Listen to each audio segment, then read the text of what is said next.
I am in my room. Here it is. This is my bed. It's pretty basic. It's one of those temporary places. I will be staying here for just a little tiny bit of time before I go to a treatment program.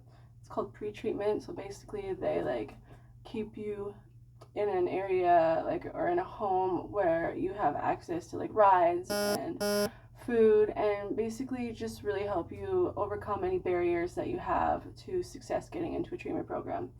I really appreciate having this as a resource. But yeah, so I got a dresser, I got a place to put my clothes, I got a washer, I got all the things that I need in order to have a beautiful day. So much food. There's so much food. It's amazing. So, it's been really great actually. I don't have to go get my medication now. I can just like, I'm not allowed to leave for like the first 2 weeks. I don't even know if I'll stay here for 2 weeks, to be honest. It just really depends on how long it takes me to get into the treatment center that I am getting into, which is called Alcove, and basically they deal with trauma, and they're a little bit longer than the ones that I've gone to in the past, which I think will really help me.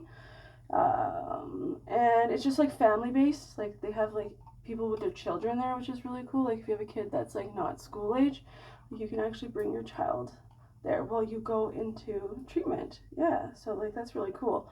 One of the things that I wanted to talk about was I back in the year 2023, I believe. Yeah, 2023.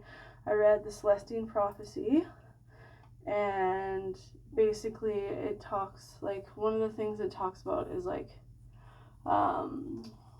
how every single situation or like every interaction that you have with a human being is like an energy exchange, right? And some people get addicted to these energy exchanges in a way that the dynamic is it's not equal, right? You don't leave feeling refreshed. Like the people drain from you, and like they're called control dramas.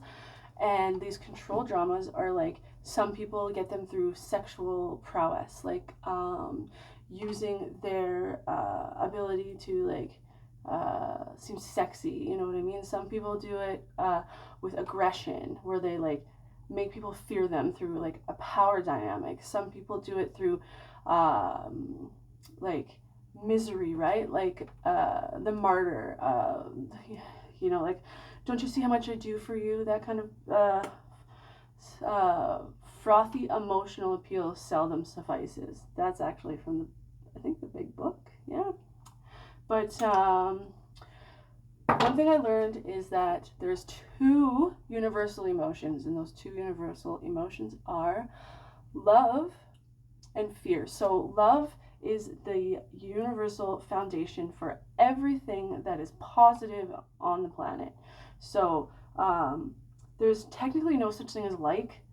Like is a branch of love. You know what I mean? So when I mean like you love someone, or like when you show love towards somebody, like it's calling to see how they're doing, encouraging someone, donating to a cause. All of those are all forms of love. They all branch off of the root, which is love. Love is the root. And the opposite for the other side is fear. And when you are fearful, if you're like, say you're ignorant, right? So like you don't know something like about somebody, and you show hatred towards them. It's not necessarily that you hate them. It's that you're fearful that they affect your identity in some way or another. You know. So another way is like if you have an abusive partner, and they have a fear of abandonment, they will they'll go through your phone. A lot of times, so like fear of confrontation instead of actually like talking to somebody, you'll just ghost them because you're afraid of hurting a person's feelings. I've got a couple of these written down. Proposing marriage because time is running out. So like a fear of being alone, society judgment, or a wasted investment in the relationship. You know what I mean? Another one is pretending to like hobbies that you hate. So like a fear of rejection. Like coming across is not enough, which is something that I struggled with a lot when I was younger. Like I lived this life of complete inauthenticity, and I didn't realize at the time because I was young that people who are authentic can see right through people that are just like trying to like be phony and you know be phony and just pretend to be somebody that they're not. uh, Authenticity is the strongest force in the universe. It is stronger than love. It is something that cannot be faked. It is it's the truth, and the truth cannot be changed. You know, you have your opinion of the truth, but underneath it is like one of the only universal constants. It's the one thing that you cannot alter. And a lot of people's behaviors are fear of the truth. Everything is based on fear of the truth, like the truth of accepting the reality of what it is, right? So we, through fear, bend our reality to fit our narrative and live inauthentically. And in doing so, we suffer. And in doing so, and living inauthentically, we do things like use drugs, use substances, women, men, sex, people, work, power. You know, we use those things because we're just afraid, you know?